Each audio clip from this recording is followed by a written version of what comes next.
I think honestly, getting people to slow down enough to take care of themselves, Mhm. getting people to recognize that the things I do today actually matter. When you're living in stress and burnout, it changes how our body is showing up internally and causes long term problems for us. And so, Mm. getting people to recognize there's really a mind body connection. When you talk a lot about just the shift and being able to slow down from a sales perspective, I mean, sometimes, you have quotas and deadlines that you need to hit by, before the month is over. And sometimes within that, you're a bit heightened because you know that, oh, I didn't hit my quota, or I'm so close, but, I'm not sure if this deal is going to make it, things of that nature.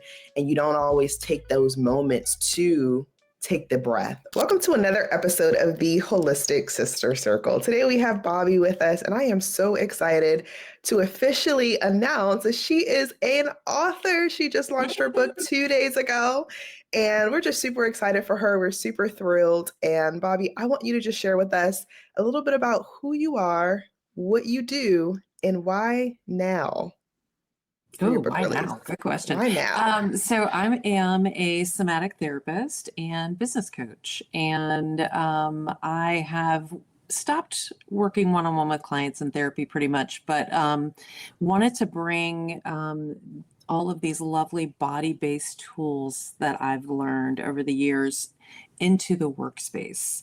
One of the things that I saw as a therapist is that a lot of people come in with stress and burnout from work and how much they hate their jobs and how it's impacting their life outside of work, and really wanting to be able to have tools for people in the workspace to use so that it doesn't have to be so yucky, right? Mm, absolutely. And I'm grateful that we're talking about this because I mean there's so many people at this stage, whether you're working in office or you're working at home.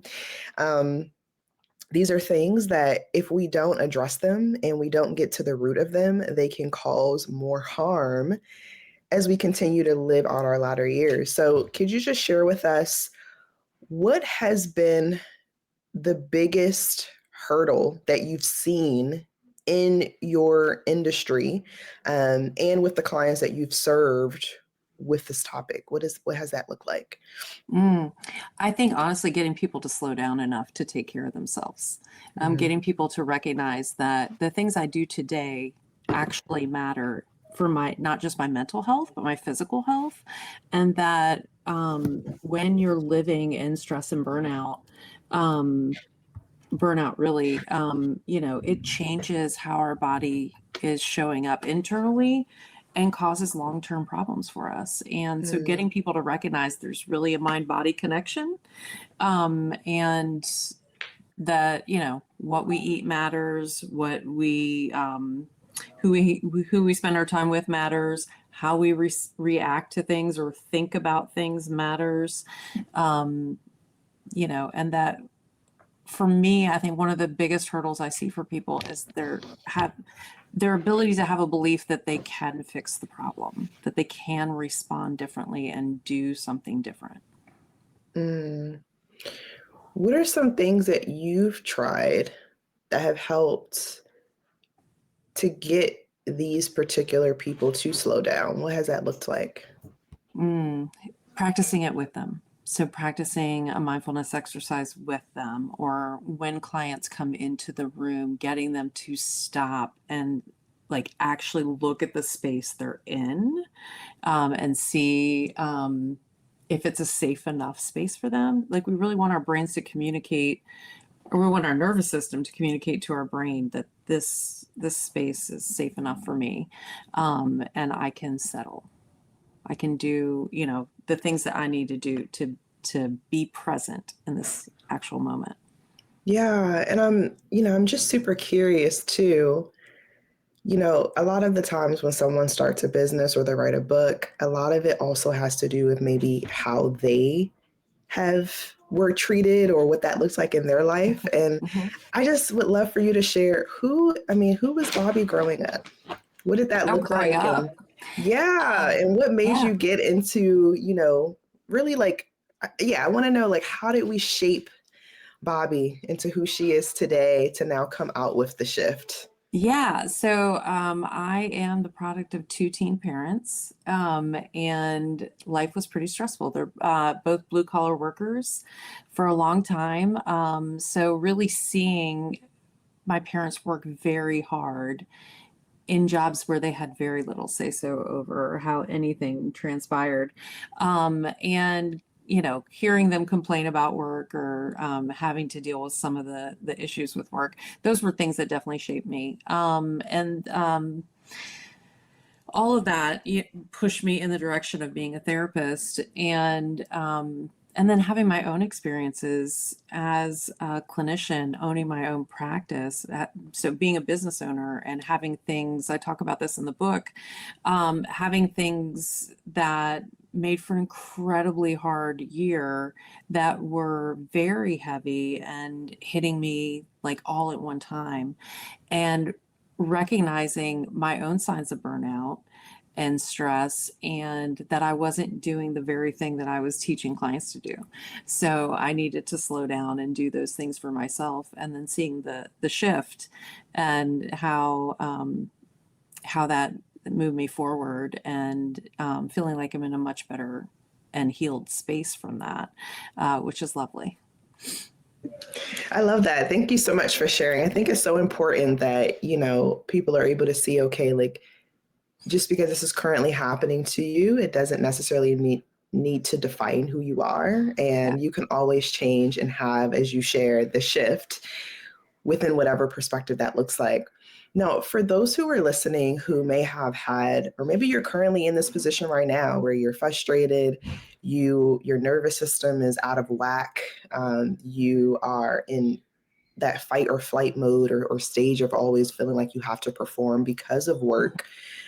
Bobby, could you share with us what are just some industries that have really drawn to you, or that you've seen, collectively of, okay, this is an industry that I really want to take by storm and, share what my knowledge is with, these particular industries, because you're noticing maybe something bigger that impacts them in that way.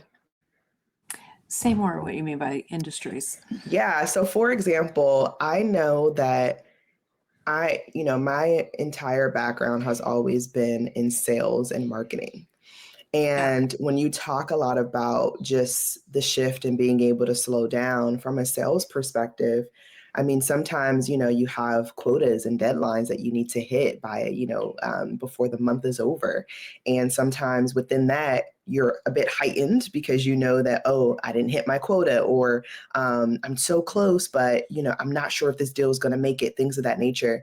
And you don't always take those moments to take the breath or to slow down. And I'm just curious if you have just certain industries that you've worked with that you've noticed maybe don't take as much pride into the slow moments, and they truly need like your book and what you're offering right now. Yeah, I would I love to gotcha. know that. Yeah. So at the beginning of my career, I worked on the Heart Center at Duke, and really got a feel myself for what it's like to work in that extremely fast-paced environment, and especially on the Heart Center. We weren't on the surgical side, so we were doing a lot of just like chest pain evaluation type thing. And so clients or patients were moving in and out of there within 24 hours. So Hmm. it was a lot. And then, there was heavier stuff that would be more crisis involved. And it showed me really what the nurses, the doctors, the CNAs are going through. And then also in my work over the years, worked a lot with medical providers. So I Hmm. would say definitely the medical industry for sure, the healthcare industry, you need the ability to have that adrenaline rush and to be able to respond quickly, but then you also need recovery time, and they don't take that recovery time. They have a high amount of burnout in their field because they're not taking that recovery time. And so that was a lot of what I worked on with clients. Is like, how can you get back to you when you're not in that space? Right. So what are some of the things? Tell us, like, how did you get them to a point where they were actually taking rest? Like, Um, it's all rest is relative, I guess. yeah, I I mean, mean, some of it, yeah, and I mean, when I say rest too, I don't mean like, oh, I'm just going to take a nap right now and go to right? sleep, but just taking those moments to breathe. I know yesterday, like my husband pulled me aside. He was like, "Let's just go do some yoga." I'm like, "Oh, yeah, we should do that." And normally that's what I normally do. But for the Yeah. last 3, 4 days, I have not been doing it. And for him to catch that and just say, let's go do that now. And I was like, ah, I needed that. Thank you. So I think also like having that accountability too. I'm curious because it's like if you don't have the accountability, but you know that you need to do it, 9 times out of 10, you're probably not going to move forward. So Yes. Yeah. Yeah. Yeah. I think rest can also come in just micro moments and Mhm. things that you're doing to slow your system down or even to alter the thought process that's connected with something, right? Like, are you taking a minute before you've pulled into the parking garage, you're about to get out of your car to go to work? Can you take 3 minutes and practice some mindfulness? Mm, When you walk into the building, can you pay attention to what the environment is like? Just notice like who are you connected with at work? Who's your go-to person, that you can relate to, and that if they give you a smile in the hallway, like you're gonna feel like, okay, I'm good here. It's just micro moments really in the workspace. Now, outside of the workspace, it's going to be bigger things like doing yoga. Are you getting exercise in? Are you getting enough sleep? Are you eating well? Are you actually nourishing your body? Those kind of things are bigger outside of work. Do you have a good separation between work and home? Boundaries are key. Like I've noticed for me, like having notifications on my phone for email, I have like 4 different email accounts. I don't need to see all this. yeah. One of the things that I was just thinking about too is if someone's in their car and they're driving to work, what were some of those mindful techniques that they could Hmm. potentially do? And those of you who are listening too, if you have maybe some moments that you're currently at work and you're feeling a bit sensitive to the topic or to the touch when it comes to just practicing mindfulness, like I would love to know that too for those who are listening. So yes, drop your comments or any feedback that you have or just share with us, because I think it's also important that we while we have Bobby here, we can learn from her and we can um just take some of this knowledge with us. So yeah, Bobby, I will let you take it away. But what are some of those mindful techniques and what would that look like for someone who's just in their car getting Yeah. ready to head into work? Yeah. I hate that I can't see the comments on this end, but I'm sure you'll share them with me. I think one, paying attention, like, are you just checking in with your body? Like, how do I feel on the inside? Do I feel jittery? Do I have an anxious pit in my stomach? Am I do I have a lot of road rage? Like, am I noticing how I'm showing up on my drive to work? And then can I do things like a mindfulness practice can be, you can do while you're driving, is just to start describing things that you're noticing. Like, what are 5 things that I see? What are 4 things that I can hear? What are things that I can smell, touch, taste? Those are all things that you can be mindful of. It could also be practicing gratitude in the car. And that could be gratitude of small things, like maybe you have a heated steering wheel and it's cold out, and you're just practicing gratitude for having that heated steering wheel. Or it could be, oh, I just had something and lost it. Mindset. Like, what do you listen to on the way to work? Are you listening to music? What kind of music is it? Are you listening to news? And is that getting you activated? I mean, this is certainly, There's a lot out there to activate people right now. And, are you listening to a podcast? Like maybe they're listening to you. And does that feel good? Like, is it something that's going to get you into a mindset that feels good going into work? Yeah, this is good. So someone just commented and saying that they use breath work. They like to take those moments of breath and stillness. Would love to know what your thoughts are about that. And is it something that you feel like, we should incorporate? I think breath work is fantastic.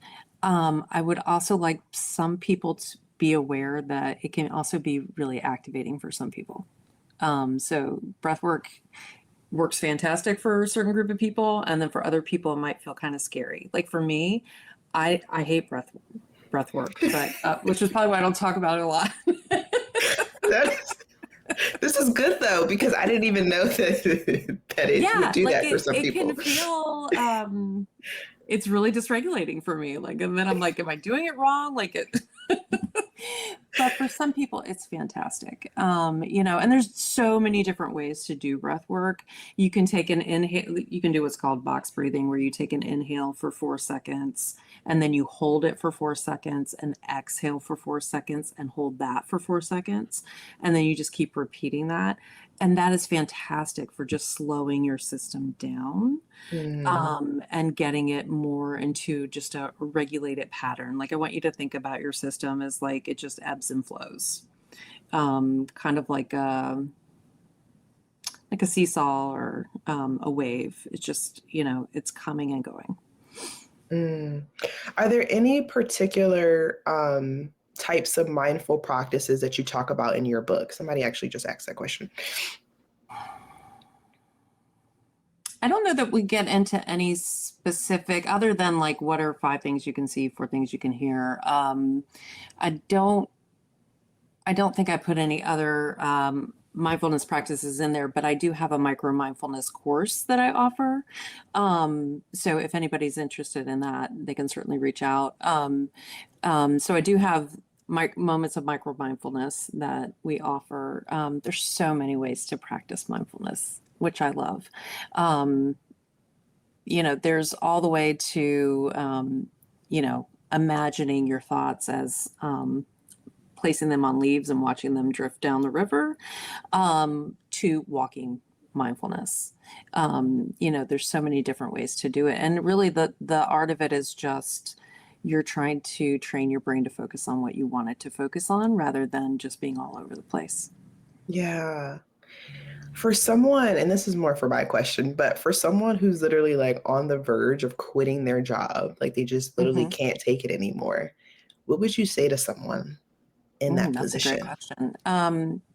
One of the things that I'd want you to consider is what's pushing you in that direction. Like, does your job not feel like it's in line with your values? Does it feel like you're not able to hold your boundaries in the workspace?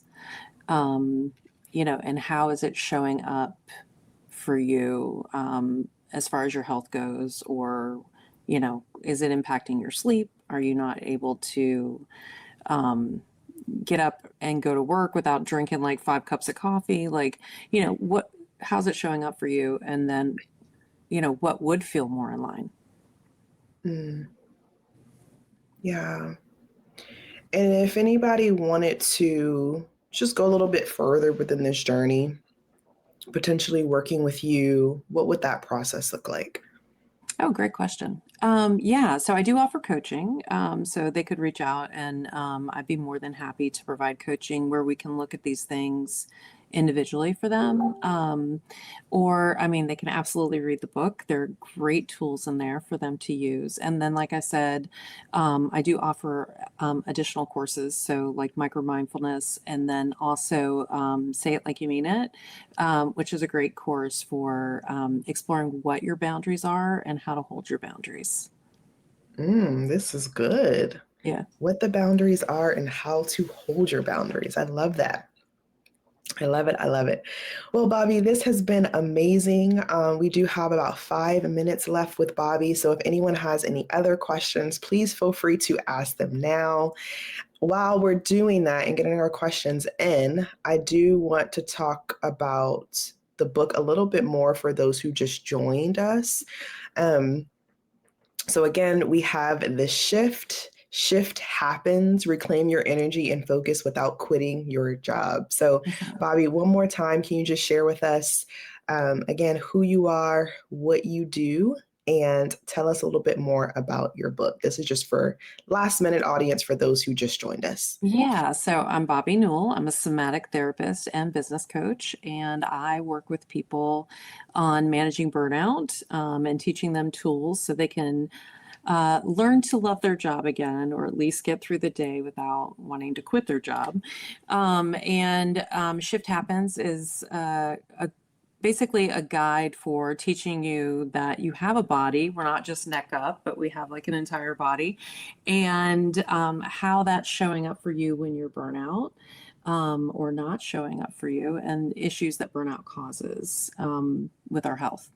And then there's great tools in there to use of how to regulate, how to stay calm, how to learn to let some things go, and really evaluating what's important to you, and how to move through the day without cussing everybody out and storming out of the building. Because that does happen. Yeah. So Right. I love it. I love it. Yeah. And then last thing before we just turn it over to let you go, I don't see any other questions coming in. Can you tell us just some success stories that you've had Mm. leveraging the shift happening? You know, I know obviously it's a book now, but I know Yeah. it's been time and time again. We work with several clients, and how has that looked like for them, and what has their outcome been? Yeah, which actually is another way that people can work with me. I also offer intensives. So I'm happy, like, if anybody wants to come to North Carolina to provide an intensive for them. Yeah, I had a client one time who had an accident which caused some head trauma a couple years before, and their anxiety, I don't know if you know, concussions can increase anxiety. Their anxiety had ramped up over the course of 2 years, and they were at the point where they were ready to quit their job. They just could not take another moment, and every day was so hard for them. And they weren't able to get up in the morning and go to work. They were just really struggling, and we did a lot of intensive work together. And worked through that traumatic event, and learned some mindfulness, some tools to regulate, some tools to ground, so that they were able to go back to the work. And now they've been there several years. They've reached out to me and let me know that things are still going great. So, this is the kind of thing that it didn't seem work related, but this event was impacting their work. And so then it turned into being work related. So we were able to move them through that. Wow, that's amazing. Thank you so Yeah. much for sharing. And again, if anyone wants to connect with Bobby further, Bobby, tell us what that process looks like. Yeah, so you can find me on my website, Mindful Collaboration, NC as in North Carolina.com. And we are on Instagram as mindful_collaboration. And you can find the book on Amazon. It's Shift Happens by Bobby Newell. And I am currently working on some add-ons to that. There's also a nice companion in the book that you get access to through a QR code when you buy the book. So that'll give you some additional skills. Amazing. Well, thank you so much. I'll also link the book at the bottom of the description notes for those who are tuning in as well. And Bobby, thanks so much again, and we'll talk to you next time. Bye, Awesome. Thanks, everybody. Vera.